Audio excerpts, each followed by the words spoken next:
یہ رات جو ہے مخفی کیوں رکھی گئی؟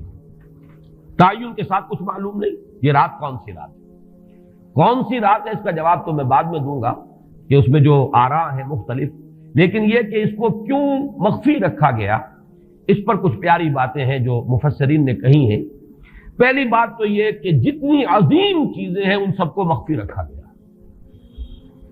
قیامت کب آئے گی؟ مخفی ہے، آئے گی یہ یقینی ہے۔ کب آئے گی؟ یہ تو ان امور میں سے ہے کہ جس کا علم نبی اکرم صلی اللہ علیہ وسلم کو بھی نہیں دیا گیا، جبرائیل کو بھی نہیں دیا گیا۔ چنانچہ حدیث جبرائیل میں واضح طور پر الفاظ موجود ہیں، وَمَا الْمَسْئُولُ عَنْهَا بِأَعْلَمَ مِنَ السَّائِلِ، کچھ معلوم نہیں، نہ سائل کو معلوم نہ مسئول کو معلوم قیامت کب آئے گی۔ اب یہ عظیم حقیقت مخفی رکھا گیا اور اس کا خاص طور پر ذکر کیا گیا سورہ طٰہٰ میں، اکاد اخفیھا لتجزی کل نفس بما تسعی۔ اگر تعین کر دیا جاتا تو جو قریب کے زمانے کے لوگ ہوتے وہ تو خوب پھر محنت کرتے آخرت کے لیے، اور ذرا فاصلے والے ہوتے وہ ذرا تساہل کرتے اس کے بارے میں۔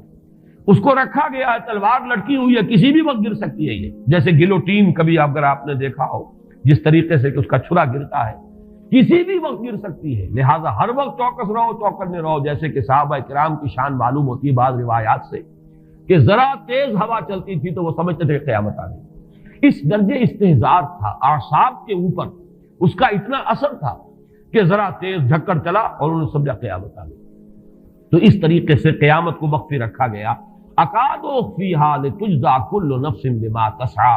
نہ آج سے 100 برس پہلے والوں کو معلوم تھا کہ قیامت کب آئے گی، نہ آج والوں کو معلوم ہے، نہ اگر ابھی دنیا کی عمر ہے ابھی 100 برس اور تو قیامت سے ایک دن پہلے بھی شاید یقینی طور پر معلوم نہ ہو سکے کہ کل قیامت آ رہی ہے، تاکہ ہر وقت جو ہے امتحان اتنا ہی شدید رہے، اتنا ہی کڑا امتحان رہے ہر ایک کے لیے۔ لتجزی کل نفس بما تجزی بما تسعی، تاکہ ہر ذی نفس کو بدلہ ملے اس کی سعی کے مطابق۔ اسی طریقے سے موت کا وقت معلوم نہیں، وما تدری نفس بأی ارض تموت، کہاں موت آئے گی کچھ معلوم نہیں، کہاں موت آئے گی، کب موت آئے گی کچھ معلوم نہیں۔ اسی طرح نوٹ کیجئے صلاۃ وسطیٰ، حافظوا علی الصلوات والصلاۃ الوسطیٰ معین نہیں ہے، اس کے لیے آراء اگرچہ ہے، اکثر آراء جمع ہو گئی ہیں صلاۃ العصر کے بارے میں، لیکن تعین سے حتمی طور پر نہیں کہہ سکتے۔ یہ رائے بھی ہے کہ کوئی بھی معین نہیں، تمام نمازیں جو ہیں وہ صلاۃ وسطیٰ کے حکم میں۔ بہترین نماز، کوشش کرو کہ پوری محافظت کرو، صرف نماز کی نہیں، بہترین نماز کی، ہر نماز تمہاری بہترین نماز ہونی چاہیے، ہر روز روز عید ہو، ہر شب برات۔ اگر اللہ تعالیٰ کے ساتھ کوئی قلبی ربط ہے تو ہر دن جو گزر رہا ہے وہ روز عید ہے، اور ہر شب جو گزر رہی ہے وہ شب برات ہے۔ لیکن اگر وہ کہ انسان کو غفلت ان کے قلب پر طاری ہے تو وہ عید کا دن بھی اس کے لیے ایک عام دن ہے، اور شب برات بھی اس کے لیے ویسی ہی ایک رات ہے جیسی کہ ہر روز آتی ہے اور چلی جاتی ہے۔ اس اعتبار سے اس کو بھی خاص جو ہے معین نہیں کیا گیا صلاۃ وسطیٰ کون سی ہے۔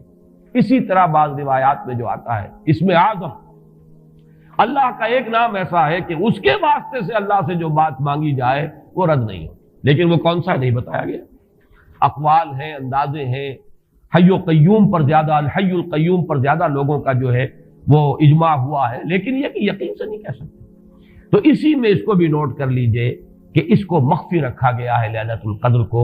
لوگ زیادہ سے زیادہ محنت کریں، زیادہ سے زیادہ مشقت کریں، اس کے لیے جو بھی اس کی قدر و منزلت سے کسی درجے میں آگاہ ہے، وہ اگر معین ہی ہو جاتا کہ ایک شب یہ ہے تو پھر تو سب کے سب اس رات میں محنت کر لیتے، باقی راتیں جو ہیں وہ پھر سونی اور ویران گزرتی۔